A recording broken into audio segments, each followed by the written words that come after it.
there for me, young girl. Oh, young girl. No, tell me no. We play nothing but power hits. 91.3.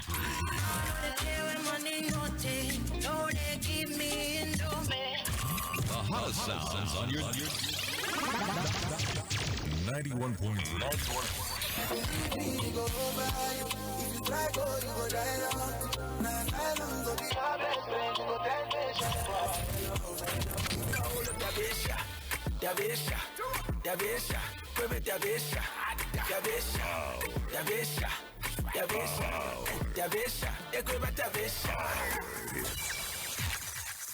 Voice of the People is a dynamic and interactive radio phoning show that gives listeners a platform to voice their opinions on current affairs, social issues, and community concerns. With engaging discussions, expert insights, real-time audience participation. Voice of the People. Welcome to Voice of the People, where we're giving you a platform to speak up and have your voice heard. And we also discuss critical discussions or topics of things that are affecting the nation and even the world at large. In the studio with us today, we do have Bishop Emmanuel Chikoya, who is the CCZ General Secretary. Thank you so much for joining us today. Thank you. It's a pleasure to have this inaugural interaction with Power FM. Very welcome indeed. Thank you. We're looking forward to the interaction, and good morning to the viewers and listeners. And we're starting with, I believe, something that over the last month was quite widespread on social media, and it's the explicit videos that were making the rounds of young people and also men and women within high-ranking positions, unfortunately being found in such scandals. To some, they said, our nation has changed. What's happening with our youth? Is it maybe a moral decay? Have we failed our youth, possibly, as a Christian nation with such? What would you say? First and foremost, I want to begin by emphatically saying that a nation becomes Christian not by declarations, but by deeds. And so the fact that we have that declaration does not mean that instantly all Zambians became saints. We are in this world. That's a reality that we must, if you follow the biblical narrative, this is a foreign world. We are in a foreign state. And to do right or to do wrong is a choice that every individual makes. And so we also have the blessing and gift, or sometimes the case of technology. And so it's easy to share things these days. Those days it would take forever. You had telegraphs, you had handwritten letters that you have to post through the postal services, and then it would reach whatever time to reach. And when you receive that letter, you are so excited. But these days, within seconds, anything you do, whether deliberately or accidentally, will be seen worldwide. And so those are the challenges that we live with. And sometimes what I've seen is that there may be a narrative being created as though there's more evil than good happening. I think we also need to change the narrative. We tend to be so interested, so good at sharing, at circulating evil content, retrogressive content. And so it just reflects also it's quite badly on us. Yes, it's a bad testimony as a Christian nation. We not shy away from that reality. It gives us a negative impact. But I'm also giving a context in which we should realize that not all Zambians are saints. There are people that are saved, others are not yet saved, others are just somewhere there. It's one thing to go to church. It's another thing to be a Christian. A follower of Jesus Christ is a disciple that actively chooses to follow the principles and values of Jesus Christ. And so it's unfortunate that we have such kind of things happening. For some, it's greed. For some, it's selfishness. For some, it's a low self-esteem. They have an identity crisis. They think they'll hit, they'll have more followers if they they share some of this content. And so there's a misconception of what it means to be a celebrity, to be a star, and so we have people that then deliberately share this content. Some of them it's blackmail. others, it's just to, destroy someone's character. And so let bedrooms and all these places where activities are happening be free from cameras. Sometimes others are very careless with these gadgets, and before you know it, they are too sensitive. You've pressed somewhere unknown to you, things are being lively transmitted. And so we need to be careful how we manage these gadgets. They are a blessing. I want to emphatically say, at one stage, some within the Christian circles were thinking Facebook is evil, this is evil, and whatever, until COVID hit us, and we began to use it to have online services. And so this is a good thing. Just like a knife in the hands of a chef, produce a good meal. The same knife in the hands of a murderer results in brutal, in the hands of a criminal will result into a brutal murder. And so it's not about the gadget, it's about the intentions, the motives of the people using them. And so let's stop. In short, we tend to promote the wrong things to trend. We need to bring out the innovative young people out there. I recently interacted with somebody that is doing digi business. They help. This is a young person that is into the space trying to help people to comply with business, regulations and all those things. And so we need to bring out these stories more and more. We tend to allow wrong things to trend, and that is not right in the context of being a Christian nation. But even just being any other nation, it's wrong to allow negative content to prevail and make it trend. Yeah. So would you say then that possibly is there a way that the church hasn't really been involved within youth's lives as compared to back in the day where we hear stories of going to youth group, there was such a community around young people. Yeah. Has the church failed? No, we have not failed. I mean, and coincidentally, August is a month for conferences. Just check around. Every church is going to have a women's camp. It's going to have a youth conference. It's going to have, a men's camp. And so, salvation is a process. People get to hear the word of God today, just like seeds are planted. You will not have a mango tree today when you plant it. It's a process of growth. And in some cases, there could be even, a premature, termination of that germination that happens because of these processes and the way somebody wants to, the way you allow yourself to get exposed to certain things. So has the church failed? No. I'm actually saying if you remove the church even for 1 second in Zambia today, there will be mayhem, there will be total chaos, because we have mission schools. Every day values are being inculcated. But, issues of faith are a choice. God has not made us like a computer where we are programmed to operate in a particular way. We have been given the liberty to choose to follow him or not to follow him. And some among the young people and even adults are making choices away from God. And so we see that manifesting in those evil or, bad video content and all kinds of other things that go on, including corruption. And so the church is doing its best. Can we do better? I would be more willing to say, yes, we can. There is also a space where we have over-spiritualized things. When young people are facing challenges, teenagers, feelings, and all these other things, yes, you may pray for them, but you need to help them with coping mechanisms. If they are experiencing low self-esteem, peer pressure, they need to be given skills that are practical in addition to the prayers. How do they, for example, keep away from masturbation? They need to learn skills. Focus on this, spend more time on this, keep away from pornography. You can tell them, thou shalt not, thou shalt do this, thou shalt do. That is not going to go anywhere, because as long as they have those feelings, as long as they have those, edges that are within them, and you are not giving them skills to help them cope, nothing will happen. And so we need to make sure that the content of the conferences, therefore, it's not just about, singing and dancing, lesser, and all those things. No, let's give them, things that, and opportunities and alternatives that will help them manage these feelings. It's okay to have sexual feelings because they were designed by God. And so you cannot deliver a person from sexual feelings. It's wrong. And just like you can deliver me from hunger. it's okay to feel hungry so that I eat. If you didn't feel hungry, you would then die of malnourished because you are malnourished. And so we need to help people. Just because you are hungry, don't go and steal. Yes, just because you crave a vehicle, don't go and steal it. Work hard. This is how it is done. And life is a process. You won't get what you want. You won't be a star today. But if you take these following steps, you'll get to that level. And so we need to help. We need to have mentors within the churches.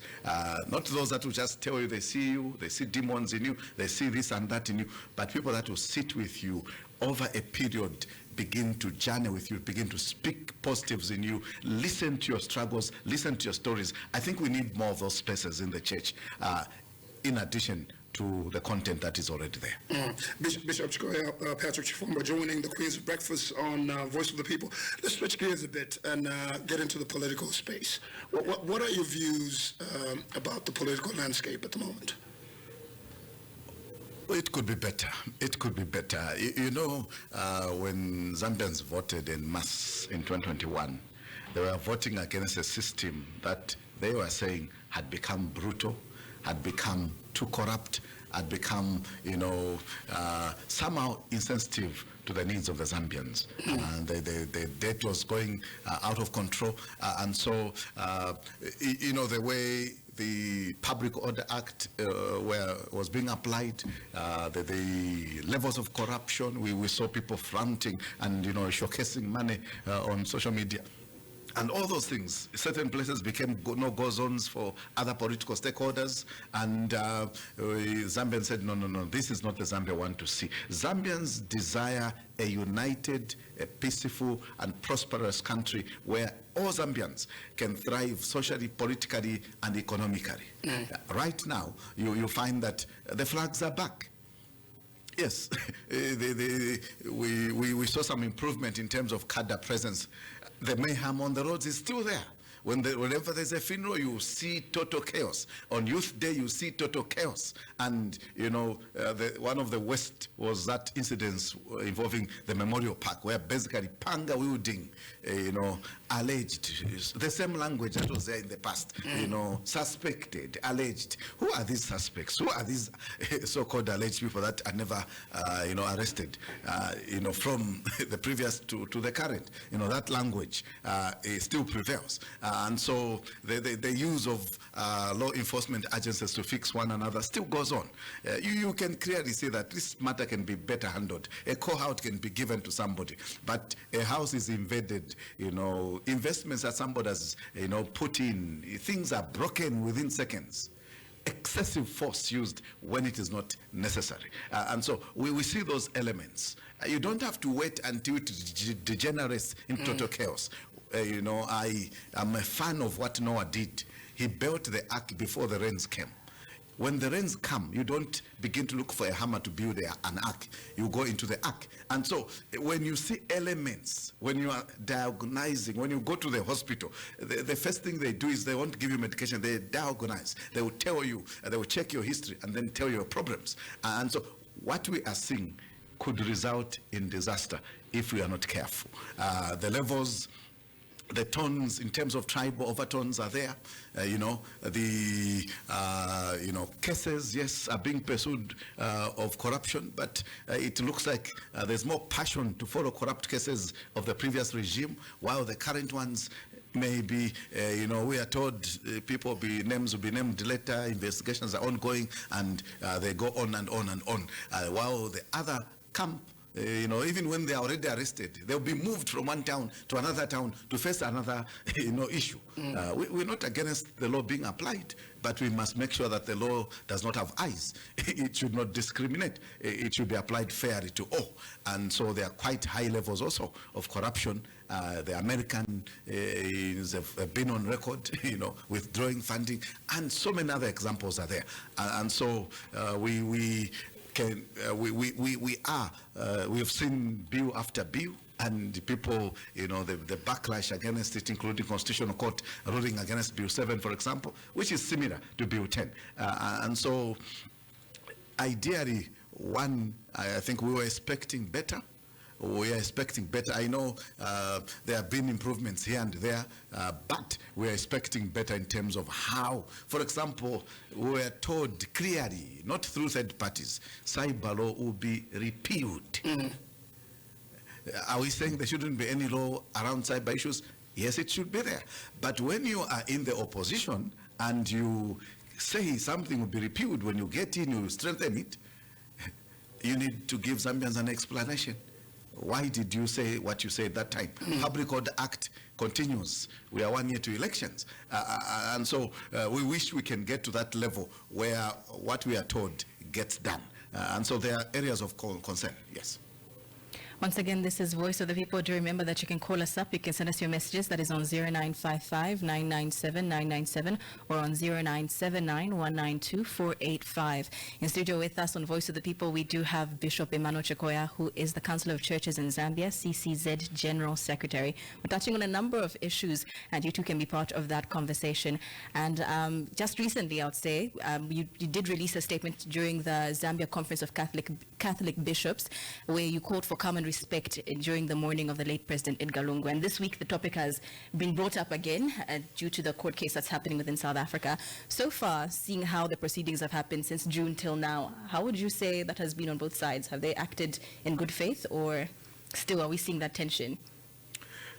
I'm not a keen fan of court processes. I don't think there are true winners and losers. Actually, all parties get wounded in the process. A court process must be the last resort. Our desire was that dialogue should have been the way to go, and consensus should be the procedure that should be used, and there must be willingness to give in and also take something in the process of the negotiation. Having rigid positions is not helpful at all. It's not helpful. Ideally, we should bury our president within the country, but respect also the wishes of the family, and also recognize the place and role of government. And government, we should not be tying it to individuals. Assignments, responsibilities, can be done on behalf of government by any person that is so assigned to attend to them. And so it's unfortunate that we have had such a prolonged, state of affairs regarding the impasse around the issue of the body of the late president. We are fighting over his body, which is not very good globally. It's not good for us, and one wishes that it could be resolved sooner than later. So our appeal to all parties concerned is, being able to get to a level where you see the bigger picture as opposed to your own legitimate reasons and claims in terms of what you feel are grievances. But we see the bigger picture of the impact of this on the country as a whole, and the need to bring closure. Some of the things were avoidable. For example, you talk of we almost had a break. We had a breakthrough. The body should have come. Suddenly, you begin to work on roads that are leading to that funeral house. It's a no-brainer. Everybody will know that you are trying just to create inconveniences around that facility. We could have avoided that. There are some low-hanging fruits that we could have avoided. And, people want to be able to go to the airport. This is their political party president. What do you lose, by allowing them to go there? I think that was the low-hanging fruit that we could have easily navigated around and allowed them. Of course, not everybody can go to the VVIP, platform, but allow people, if they need to line up on the roads, whatever. It's good to allow people to vent and, release their emotions, of course, in a respectful and peaceful way. And so there are things that we could have done and should have done on the other side that were not done. But also on the family, also there should be introspections there as well to begin to see that we have a relative who was beyond us.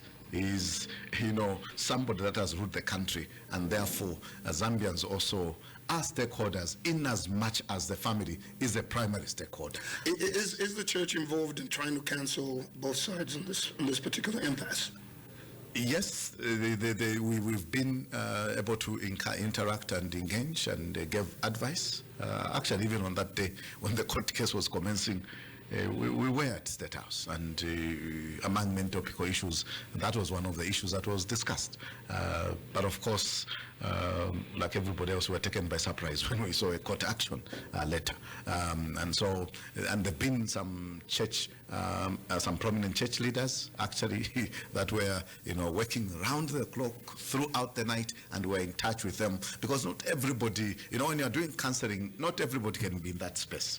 There will be certain individuals that become emissaries, and so there was somebody that, as church, as Evangelical Fellowship of Zambia, CCZ, we had the likes of Bishop Joshua Banda that were involved there, and the rest of us were able to back them up, consult with them, and check the proceedings.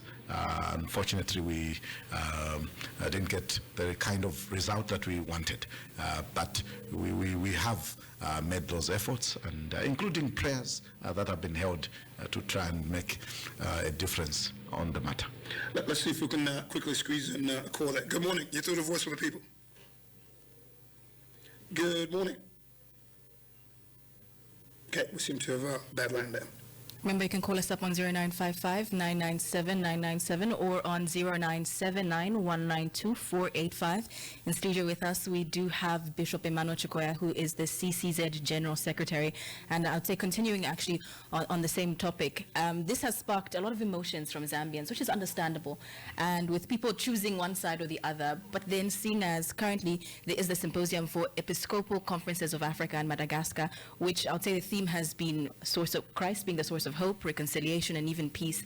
How would you say Zambians can, I would say, as much as they do give their opinion and also do speak up and be vocal about such a matter, how can we ensure that at the end of it, when the matter is resolved, that we still come back being as we were, peaceful and with reconciliation in our hearts? Okay.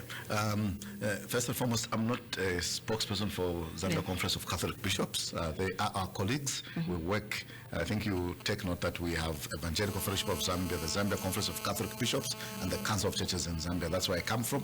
But we work in collaboration. Of course, their theme is timely, and it's good to gather and exchange notes in terms of the continent and how the church, from the perspective of the Catholic, is doing, and all those things. And so we wish them well, and we're looking forward to some of the communiques that will come out of there.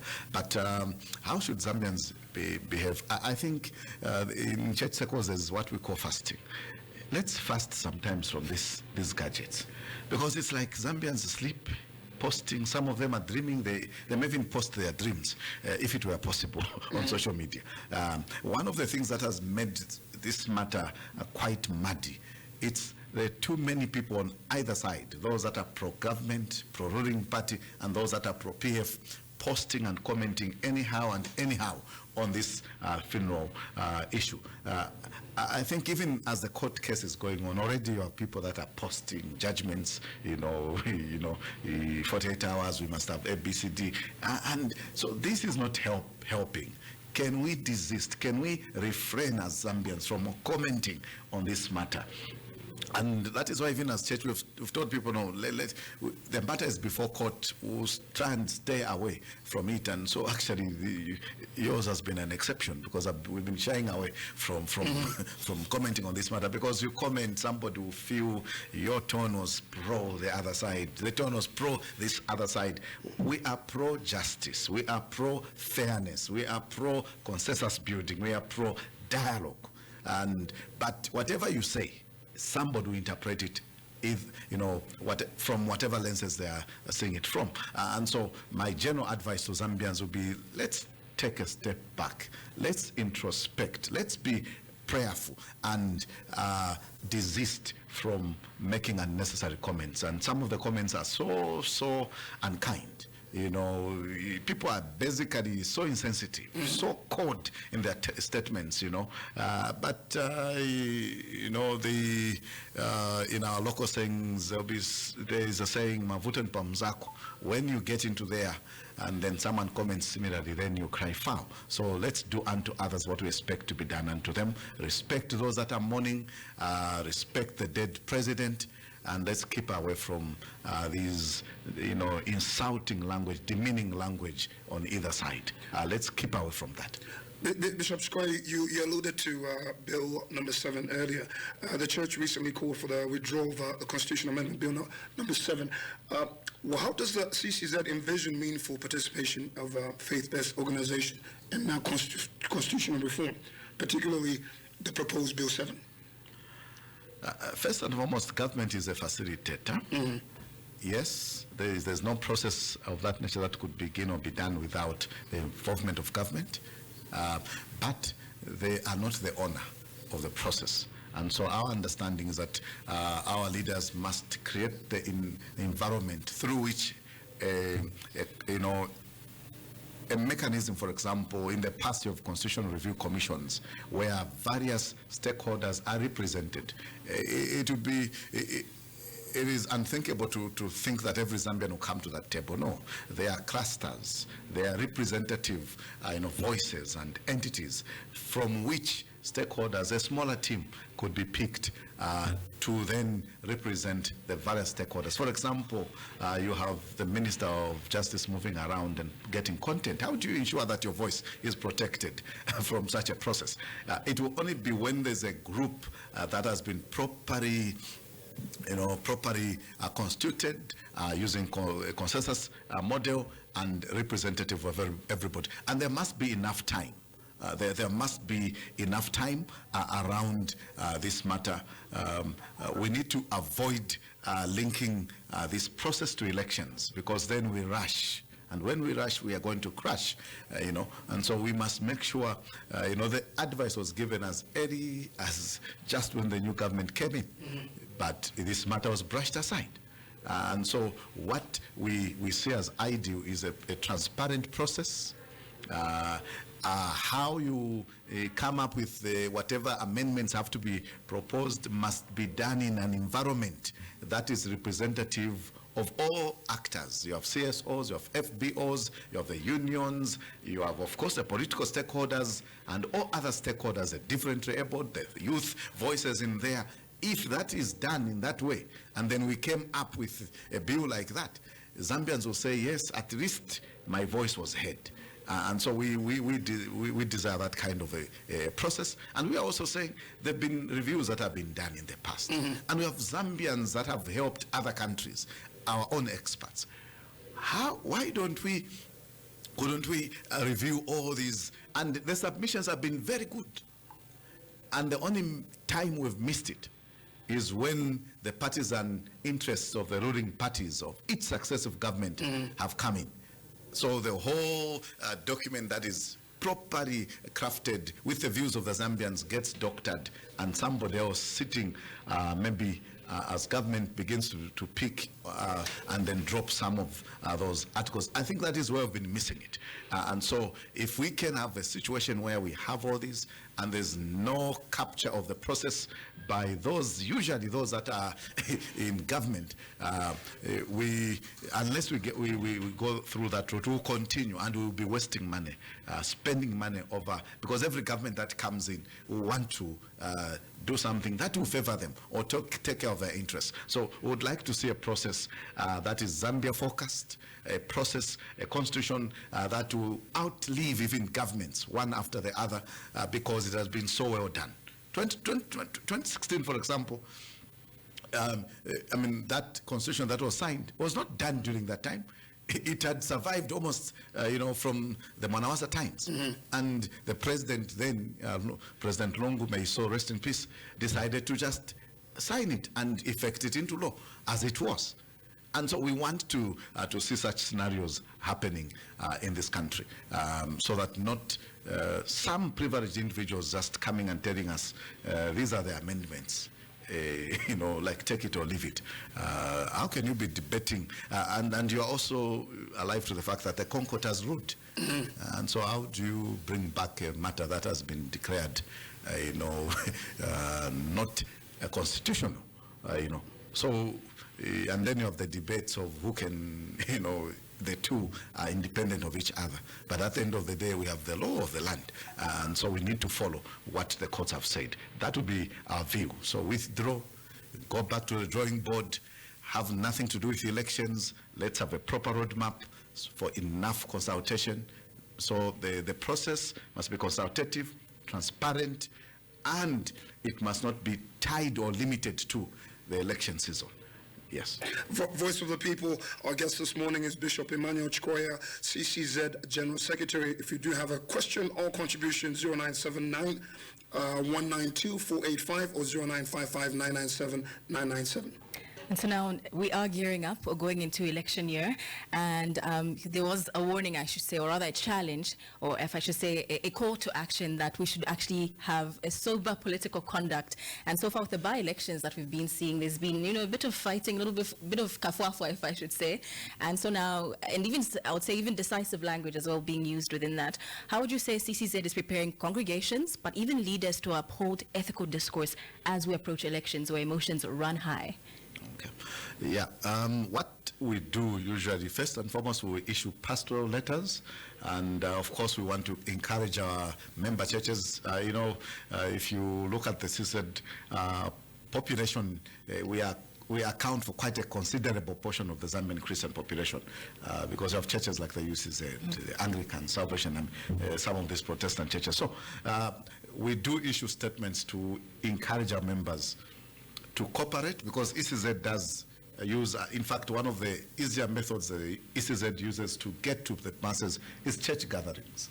And so we encourage our member churches to open up and, allow the officials to engage, have posters, the education materials shared through church platforms. But actively also we have projects that are promoting civic awareness and promoting peace and national unity. In the last elections, for example, we had a program targeting the young people. The person that died, unfortunately, in Fortrace, for example, we met them amongst others that came from other ruling parties. And these people, when they are locals, they are on their own, they are okay, they coexist. The challenge that comes in is when the imported people from Lusaka and other towns get into these towns. That's when you see levels of violence, going up. And so we speak against that. Stop. Oh, we have a caller. Hello, you're through to Voice of the People. Thank you very much. Indeed, I'm through to the Voice of the People, and we are the voice. We are the voice. Father Chikoya, how are you? I'm fine, and how are you? Thank you very much. Your names, please, and where are you calling from? My name is Elvis. I'm calling within Osaka. Please go ahead. Thank you very much. It's good that Father Chikoya, you have been very consistent, even when the UPND was in opposition. You had a very strong voice on these matters, and you have still continued. For me, who has followed you for almost 10 years now, we have been interacting on the radio. Whenever you come, we call, we talk. I think the issue of the elections, I think whenever the Electoral Commission of Zambia wants to change some laws for electoral processes, I think it's good that they start engaging stakeholders like you, stakeholders like opposition political parties, in order for them to change some laws which they see are not resonating with what is pretending on the ground. Because at so many times we have heard, not only in this government, even in previous governments, the ECZ has been blamed for most of the electoral happenings which are done during elections. So I think for me, for us to reach a consensus, there's need for the Electoral Commission to involve every stakeholder, including us citizens. That's when you have sanity in this. Then the issue of violence, I think the UPND government, let me give kudos to the UPND government. We have not seen a lot of violence during by-elections. Although there are some pockets of violence, but we have not seen a type of violence we were experiencing in the previous regime, whereby people could be maimed, hacked, and being disfigured. This time, there is sanity in the electoral process. But there are some things which are happening which the people are not happy. And I think this should be worked on, especially when it comes to what you are saying, the youths not being involved, a lot youths being used for political machinations. I think these are the things we should work on. But otherwise, the electoral processes in this country, I think if you continue, because these people are appointed by the president, if you will continue being these people being appointed by the president, who will be crying every time to say they are biased towards the appointing authorities. So also they need to be appointed independently, maybe voted for. That's when they will execute their duties very well, diligently. I think that's what I can say. Many thanks for your contribution. Thank you very much. So continue doing what you are doing, Father Chikoya. We love you very much. Thank you. Thank you very much. 0979192485 or 0955997997. Your reaction, Bishop. Yeah, I think we take note. I think one of the things, of course, in as much as we have negatives here and there, we should be able to celebrate the fact that we've transitioned from one government to the other peacefully, generally. Mm-hmm. Yes, there have been instances when we've seen the ugly side of Zambia, but generally we've transitioned. So we are able to celebrate that. We are able to appreciate the leaders that were there then and the leaders that are there currently. Of course, we also take note that, of course, the levels of maybe violence may not be compared to the past, but if you are in the health circles, they will tell you TB anywhere is TB everywhere. And so what we want to see is a Zambia where politics should not be a battle of pangas and machetes, and muscles.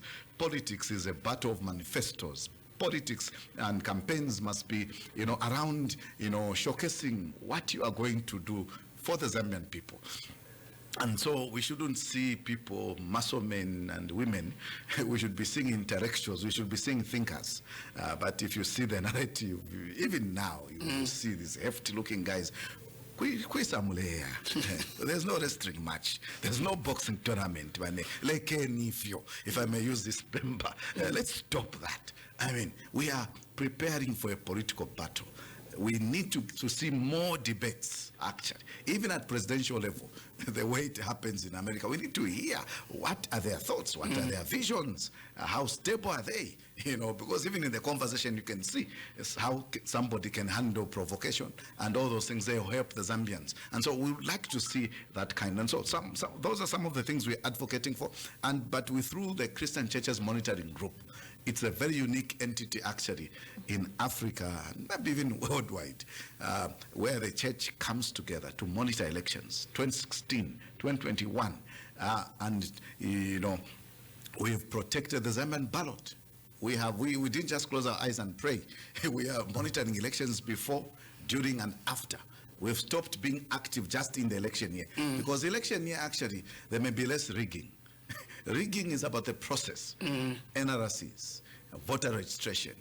How does the public media and even private media cover the political stakeholders? Right. Those are happening before. You become active in the election, it's too late. And so we are now able to have a secretariat, full-time technical people that work, and we have a branch out called Christian Churches Monitoring Group, a very huge contribution to the governance of this country. And so we've been able, even regional and beyond, to go and share our stories and experiences. Just 4 or 5 days ago, we were in a scenario where we're sharing our experiences. So that is one unique way we are working together with the Zambia Conference of Catholic Bishops and the Evangelical Fellowship of Zambia to contribute to good governance, but also peace building through youth initiatives. I'd mentioned before the caller came in, we brought the different political players together, sat in the same room, debated and highlighted what is the challenge, why do we, and they clearly said, no, when we are campaigning on our own, we even meet, we even sometimes give each other water, but suddenly when strangers come from elsewhere, we start tearing each other apart. And so Zambians generally are peaceful.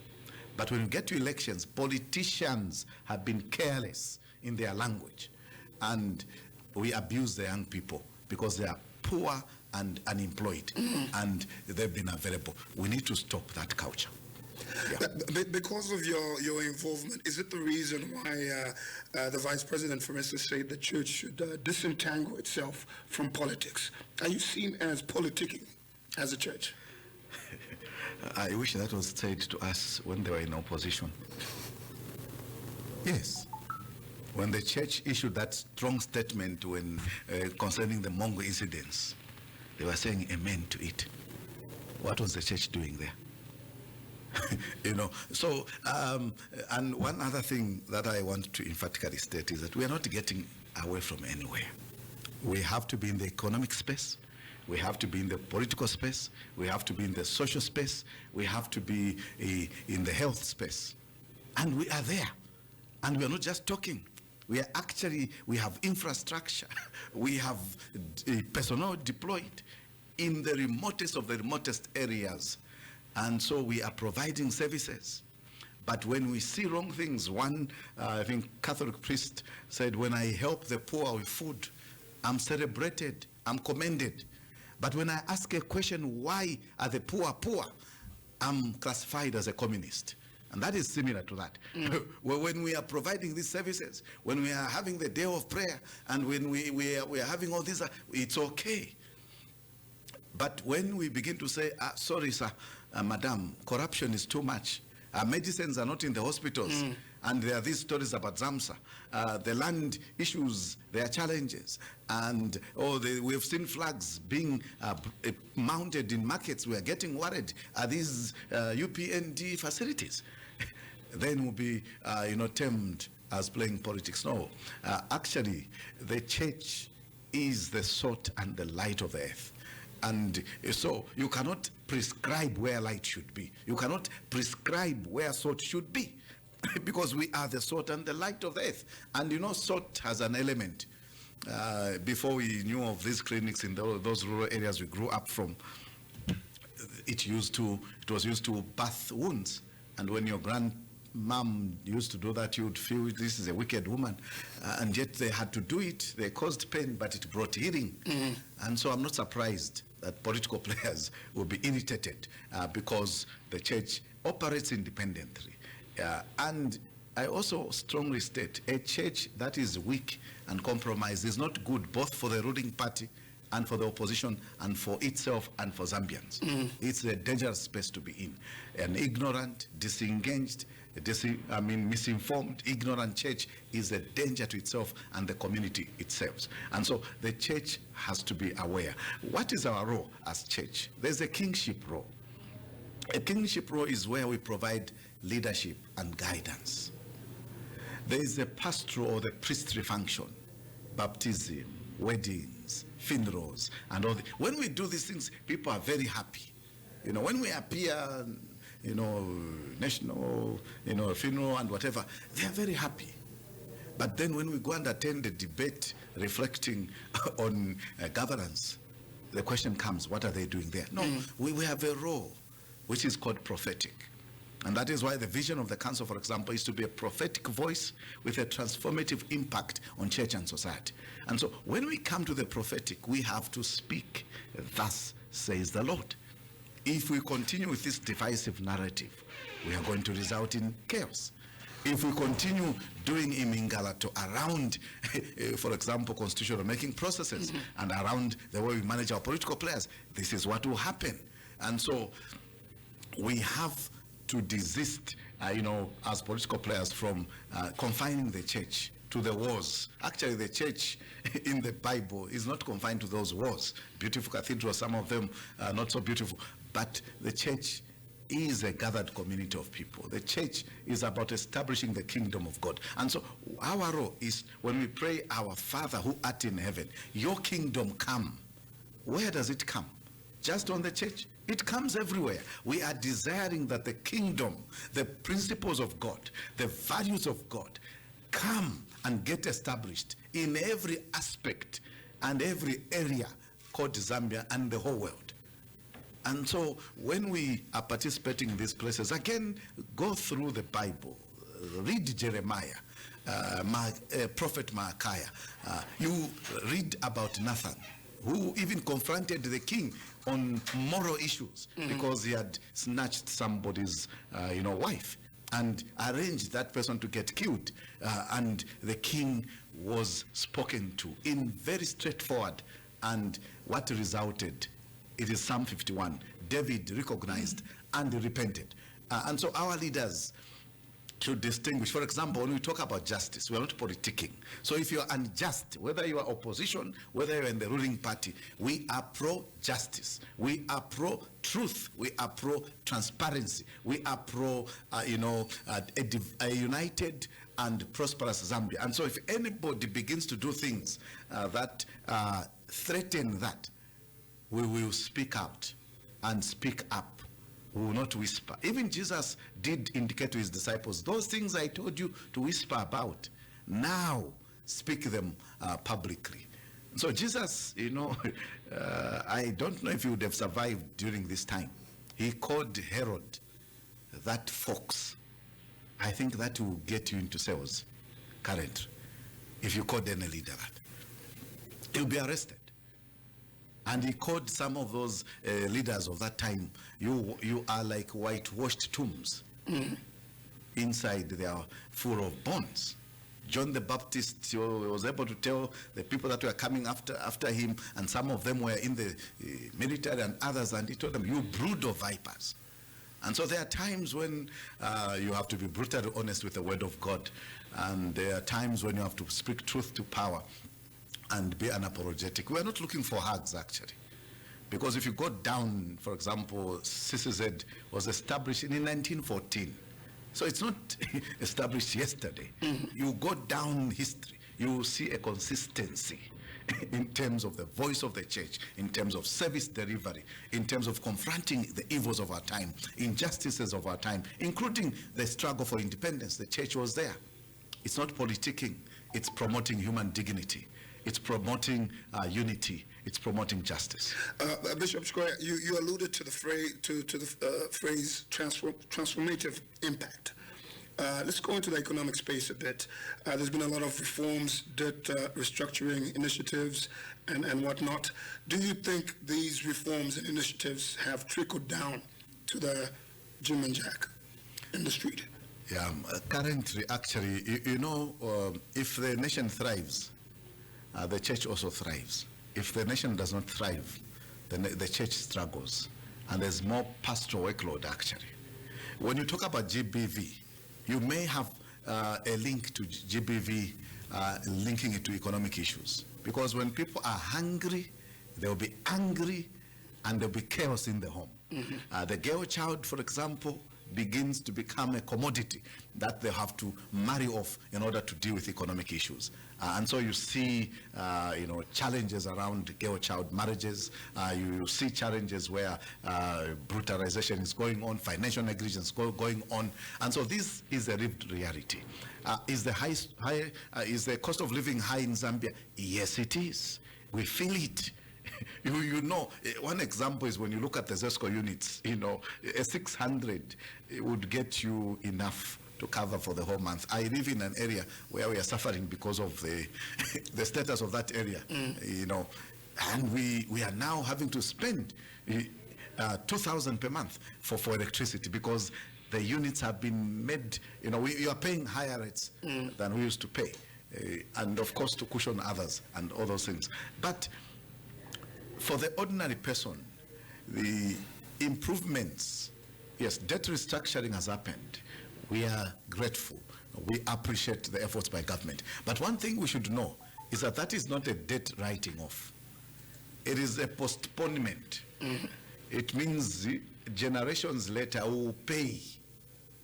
So for me, what will help is to make sure that we are passing on to the next generation a much more solid Zambia economically, a Zambia that is able to add value to its raw materials, a Zambia with more industries, a Zambia where, we are getting proper taxes from the mines. We just recently heard of another tax holiday regarding, is it yes, and so Zambians are saying, when are those benefits going to come down to us?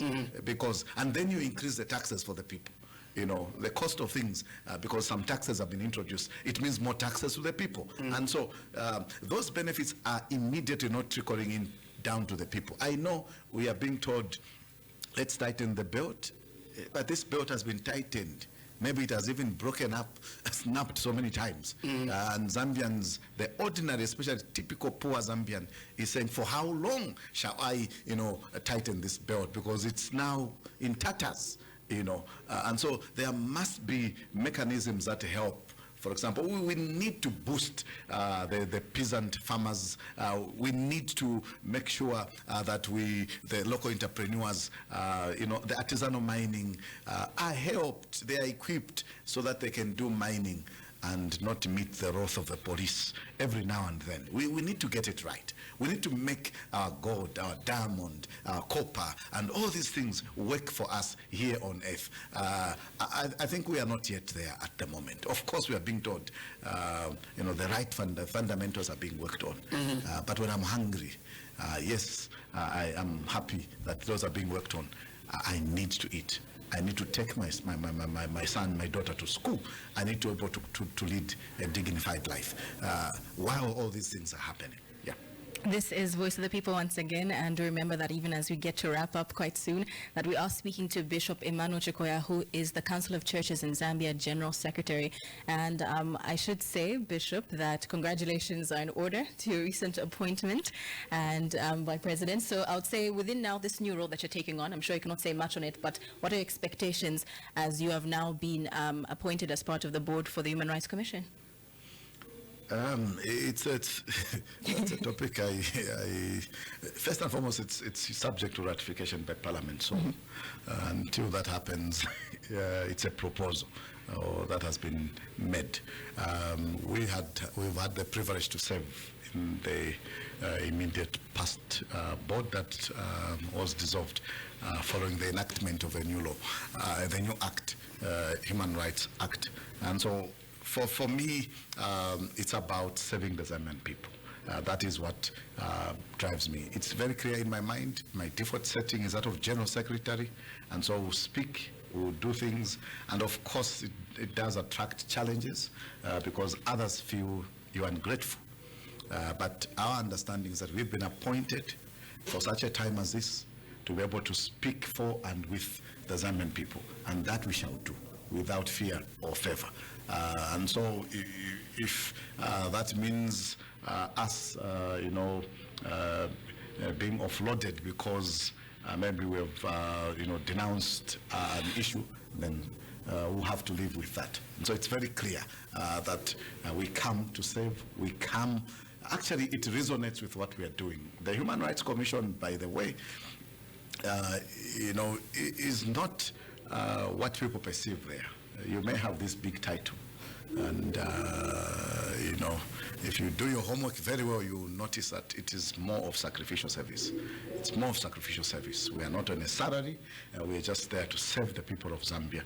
We are in our full-time jobs. As and when we are getting to the field, minimal travel support is given for you to move around. And so in terms of what is, because the perception out there sometimes is what is in it for them. And some of them even mistake the vehicles we drive. That is Holy CCZ. I stay in Sunningdale. That is Holy CCZ. And, basically, that is the default setting where we are. And so it is a privilege. It is an honor to serve in such institutions.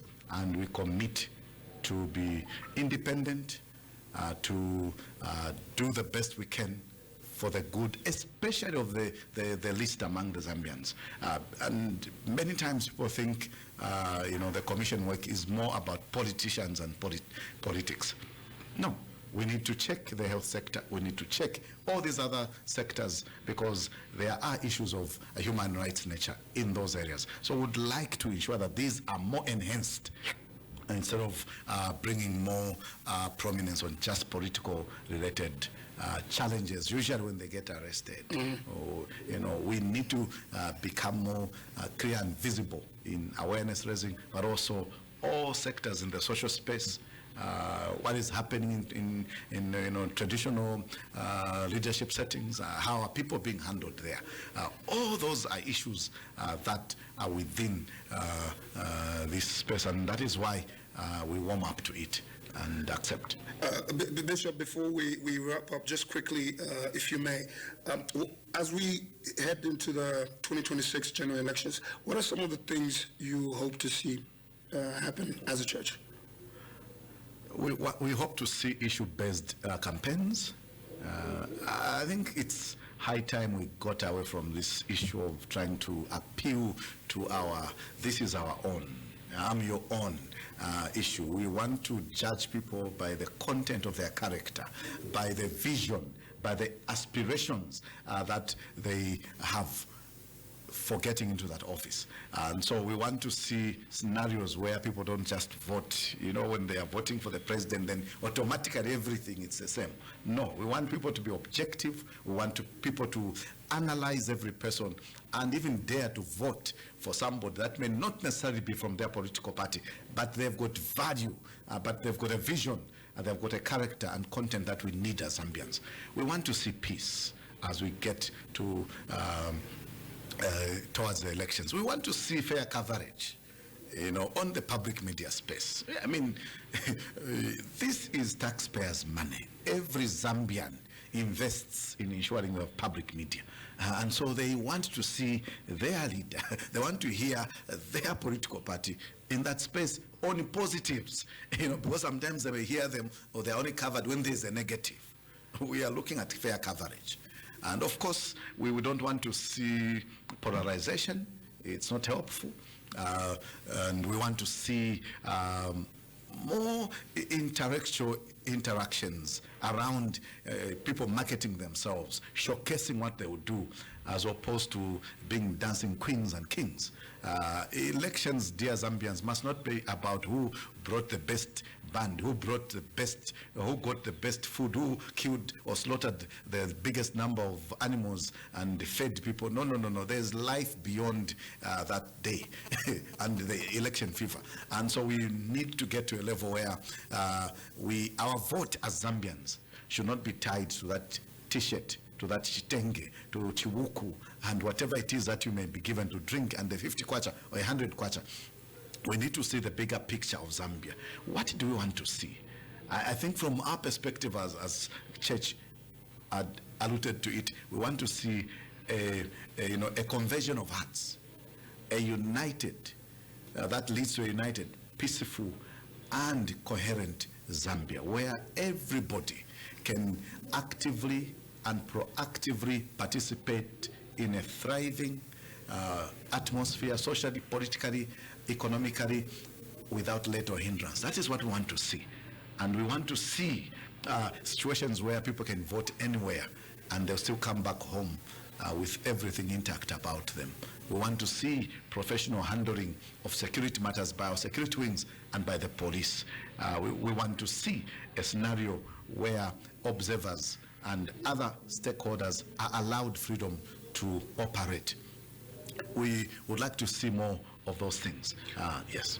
Bishop Chikoya, it's been a pleasure having you on Voice of the People this morning. It's a pleasure. Looking forward. This could be the beginning of the many. Thank you. Yes, indeed. Our guest this morning was Bishop Emmanuel Chikoya, CCZ General Secretary. Be sure to tune in tomorrow, same time, same space. Voice of the People, Monday to Friday from 8:45 to 8:30 a.m. Great morning conversations start here.